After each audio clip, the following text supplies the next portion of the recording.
Little inclement outsides of Kornblau Field at SB Ballard Stadium, so we're in the media room with a wrap-up of the homecoming game against Western Kentucky. Monarchs fall to the Hilltoppers 43-20. Ted Alexander, Andy Mishaw, another big hole dug by the Monarchs. Yeah, again, we failed to play a whole 4 quarters. They did play well. They came back.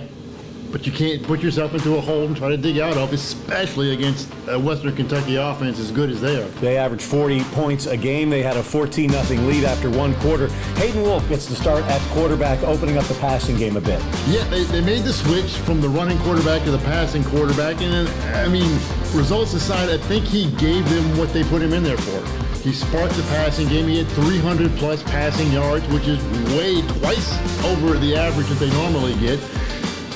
He did have some interceptions, had a fumble, so the turnovers are still there. The turnovers are still a problem. There were still some drops, but ultimately he accomplished what they put him in there for, and the running game wasn't destroyed because of it. They still weren't at the 170-yard average, but they still cleared 100 yards. They're close to 120 yards rushing, so ultimately I think you got to give him, a good B- on the grade tonight.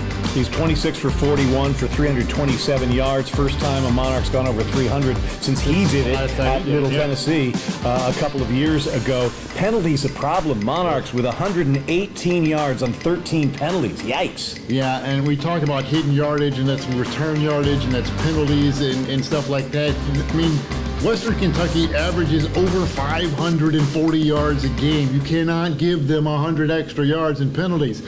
So that's a killer, and the turnovers were a killer. And again, they didn't play a whole game, but I mean, it's one of those things that moves up. But the penalties were big tonight because some of those were crucial penalties, and some of them were other penalties that we saw the face mask and the horse collar. A face mask, horse collar on the same play on the same guy. It's a face collar. I've never seen that before. A face collar. Speaking of collars, anywho, the mistakes are still there. They're correctable, but they're still there for now. Monarchs go into the bye week after a 43-20 loss to Western Kentucky. For Andy Mishaw, I'm Ted Alexander for Monarch Media.